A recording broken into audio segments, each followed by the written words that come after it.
ما أعبد ولا أنا عابد ما عبدتم ولا أنتم عابدون ما أعبد لكم دينكم ولي دين۔ ترجمہ، تم فرماؤ اے کافرو، نہ میں پوجتا ہوں جو تم پوجتے ہو، اور جو تم پوجتے ہو وہ میں نہیں پوجتا، اور نہ میں پوجوں گا جو تم نے پوجا، اور جو تم پوجتے ہو وہ میں نہیں پوجتا۔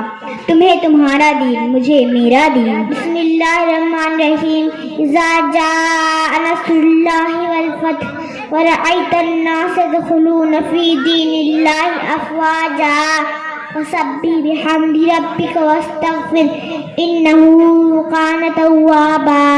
ترجمہ، جب اللہ کی مدد اور فتح آئے اور لوگوں کو تم دیکھو کہ اللہ کے دین میں فوج کے فوج داخل ہوتے ہیں تو اپنے رب کی ثنا کرتے ہوئے اس کی پاکی بولو، اس سے بخشش چاہو، بے شک بہت توبہ قبول کرنے والا ہے۔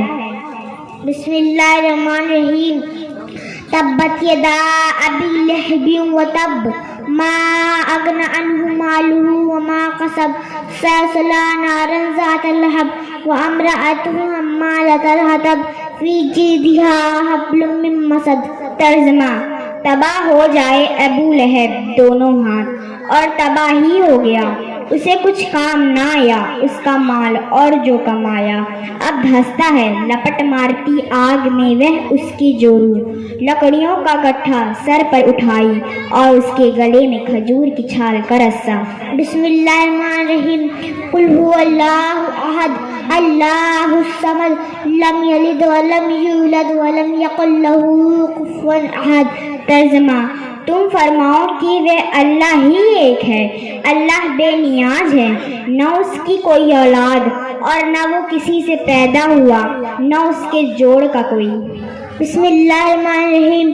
قل اعوذ برب الفلق من شر ما خلق ومن شر غاسق اذا وقب ومن شر النفاثات فی العقد ومن شر حاسد اذا حسد۔ ترجمہ، تم فرماؤ میں اس کی پناہ لیتی ہوں جو صبح کا پیدا کرنے والا ہے، اس کی سب مخلوق کی شر سے، اندھیرے ڈالنے والے کی شر سے جب وہ ڈوبے، اور ان عورتوں کی شر سے گرہوں میں پھونکتی، اور حسد والے کی شر سے جب وہ مجھ سے جلے۔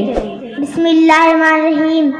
قل اعوذ برب الناس ملک الناس الہ الناس من شر الوسواس الخناس الذی یوسوس فی صدور الناس من الجنۃ والناس۔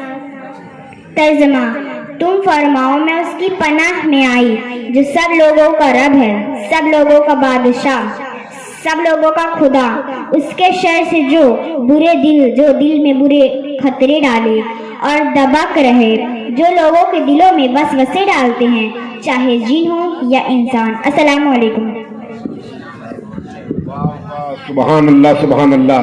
ہم تمامی حضرات سے گزارش کر رہے ہیں کہ بچوں کی حوصلہ افزائی کے لیے ماں بہنیں بیٹھی ہوئی ہیں، ہمارے نوجوان بیٹھے ہوئے، بزرگ بیٹھے ہوئے ہیں، تو 10 روپے 20 روپے 100 روپے 50 روپے یہ بچوں کی حوصلہ افزائی کے لیے دیتے رہیں تاکہ یہ بچے اور زیادہ ذوق و شوق سے دینی معلومات حاصل کریں، اور آپ لوگوں کو دنیا اور آخرت کی بھلائی نصیب ہو۔ یہ میں محمد اسعد بھائی کی تعریف کر رہا ہوں کہ ان کی کاوش محنت آج رنگ لائی، اور یہ چھوٹے چھوٹے بچے سوال جواب جو بڑے بڑے لوگ نہیں جانتے ہیں، وہ چھوٹے چھوٹے بچے سوال جواب کی روشنی میں ایک دوسرے کو بتا رہے ہیں۔ حضرات، قرآن پاک کا ترجمہ، قرآن پاک پڑھ لینا اور پھر اس کا ترجمہ کرنا، یہ بہت بڑی دل گردے والی بات ہے، لیکن چھوٹے چھوٹے بچے پڑھ بھی رہے ہیں اور ترجمہ بھی کر رہے ہیں۔ آپ اس کی حوصلہ افزائی بھی کرتے رہیں، سبحان اللہ الحمدللہ کی صدا بھی بلند کرتے رہیں۔